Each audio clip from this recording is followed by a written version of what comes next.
Hello, everyone. Welcome to Sundays at Summit Health. I apologize that this is a little bit later in the day than normal, but hopefully we can get started here and have a good time. All right, what we're going to talk about today is an issue that a lot of people struggle with when they're trying to change their diet, which means trying to change your lifestyle and you're living in a home that has more people than just you. And a lot of times, probably more often than not, the other people in your home, whether it's a partner or a roommate or kids, parents you're taking care of, whatever it might be, when they're not in that same place and they're not also trying to make lifestyle changes, it can be really difficult to not only stick to your regimen and the different types of foods and different lifestyle that you want to be doing. It can also get expensive if you're having to, and time consuming, I guess, to prepare two different meals all of the time. That can be a lot to manage. So today we're going to talk about ways to work with your family and whoever else is in your house when you're trying to make lifestyle changes and they might not necessarily be on board just yet. There are a lot of different examples here, and not every one of them will be applicable to each person, but hopefully you can find one or two that will work for you. So, what I want to start by saying is that when other people in your house won't eat your ideal meal, um, the goal here is not to try and convince them to eat your way. The goal is to try and find some sort of middle ground.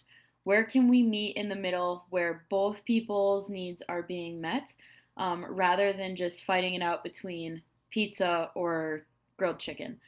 When it comes to eating healthier, the ideal scenario is to focus on helping the people in your home rather than making them eat differently. Obviously, yes, it's easier if everyone's eating the same way, but you also know that eating more protein and vegetables is good for the people in your home, and you want them to make those lifestyle changes for them too, and not just for you.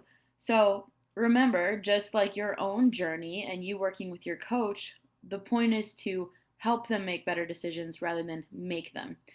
Um, Going with pretty good all the time is better than having a perfection or fried chicken mindset. Just because your family can't all eat the super healthy, clean meal that you want to eat, that doesn't mean we need to completely throw in the towel. If we can find a middle ground that feels pretty good, that's going to be way more successful than aiming for perfection every single time and always coming up short. Along those lines, with helping rather than making someone do something, no one likes being told what to do. Um, you think about whether it's your toddler or your spouse or yourself, when you're told what to do, at least for me, I tend to stop listening when somebody's just telling me rather than asking me or coming alongside me. Um, a lot of people will either refuse to comply or even lose their temper sometime, which can be a really hard thing to deal with. So instead of telling somebody what to do, the best way to help them see the benefits would be to model the behavior that you want to see. So whether that's, eating slowly at the table or being excited about a new recipe that has a new vegetable no one's tried. Focus on the social component of a meal together when you can rather than the food. If you are demonstrating all of those behaviors, eventually they might work their way into the people in your household's behaviors. A next one is going over what's my job and what is their job. So when it comes to lifestyle changes, I make my own choices. They also make their own choices for their lifestyle. To an extent, kids, I guess you might have a little bit more say, but for the most part, like we said, no one likes being told what to do. So seeing you model, it's going to be better. When it comes to your role in those lifestyle changes, though, are you the grocery shopper or does somebody else take care of that? Do you prepare the meals or does somebody else take care of that? What are the rules at your dinner table in your house? Is everyone eating together? Are things a little bit more scattered than that?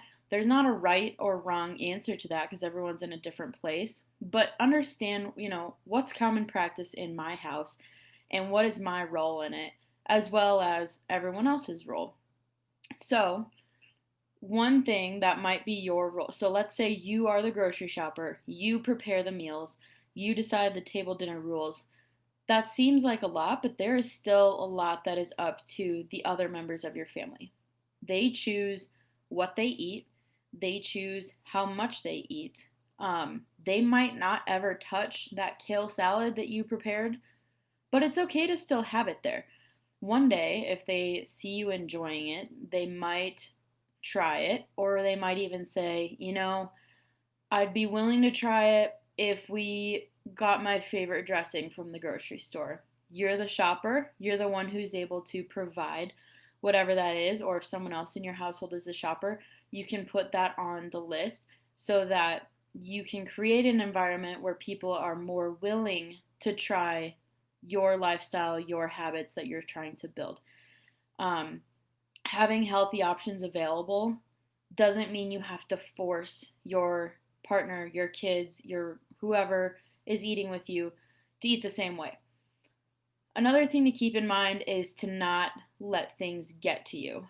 If your kids or your spouse aren't eating those veggies that you prepared, this seems counterintuitive and this is not how most of us were raised.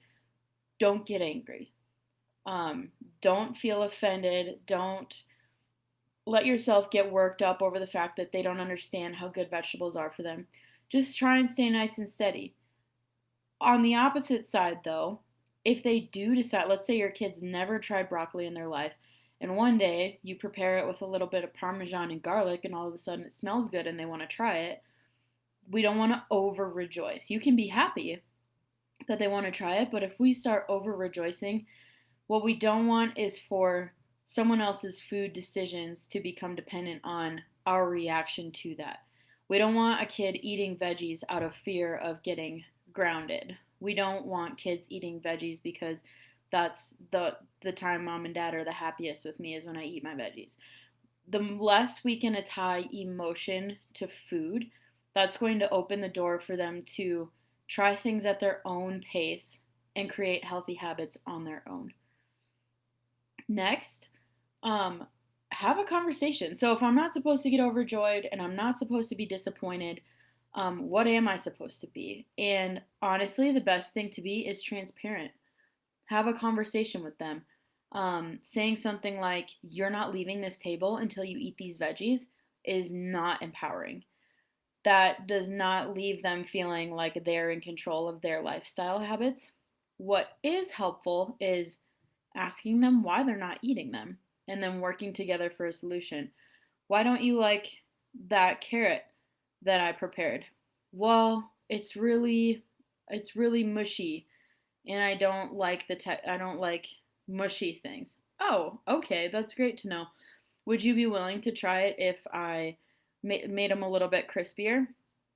Yeah, maybe. And they might say no, but it's better to ask and empower them and give them a voice rather than just shutting down completely when they're not complying with what you'd like.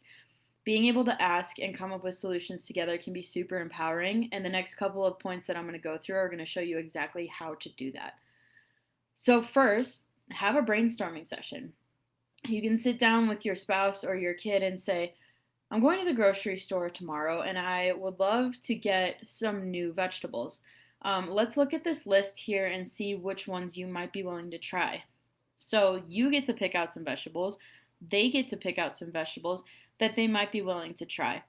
Or you could say something along the lines of, we've been eating a lot of the same stuff lately. Would you be willing to sit down and go through this cookbook with me and we can pick out a recipe together that we could try? If you're the type of person who has healthy cookbooks around or even a go to website or two, this page is also wonderful for finding different things to eat. Letting letting the person in your house help pick those decisions is going to make them a lot more open to trying them, as well as getting them involved in that cooking process. Maybe they're so used to you making the meals all the time that they're not really invested in trying them. One thing I can tell you is people who grow vegetables are eat a lot more vegetables because they're so excited and they're a lot more invested in the process. You can do the same thing with your spouse and your kids. If they feel like they're a part of the process of picking and preparing the meal, they're probably going to be more open to trying it. Next, you can ask for foods that they'll always eat, foods they'll sometimes eat, and foods they'll never eat. And then see if you can prep those foods in a healthy way. So go to their always list. Um, for myself, some things on my always list: ice cream, pizza, tacos. I'm never going to say no to those foods. But there might be a healthy way to prepare those, and you can have that conversation with your family members and say, I know you really, really love mac and cheese. Let's see if we can add a couple of veggies to it because you really love that meal. And then this, the opposite is true too. If there's something that they're never going to eat, it's okay to still make those foods. Just make sure that they know, I don't expect you to eat this. I know it's on your never list. It's here for me. You're, of course, welcome to try it, but there's no expectation that you're going to try it. So that can lead to, you know, the advantage of having a multitude of options available. Now, I understand that can get expensive, that can get time consuming between making so many different foods, cleaning up after that. I do understand that. So, when it comes to providing a lot of options, the best way to get those healthy options weaved in is to make sure that for every meal, you have something from their always list. What's a thing that they're always going to eat, and make sure they have at least one option available. And then maybe a sometimes food, having that available so that when they sit down to eat, they'll get to decide what goes on their plate. They know that that maybe option is there, and that could be the day that they choose to try it. And then see again if they'd be willing to add something to the side of what they're eating. Instead of saying, no, we're not eating mac and cheese again, you can say, oh, mac and cheese again? That's what you want? Awesome, you really sure do love that meal. Let's see what else we have in the fridge that would go well with that.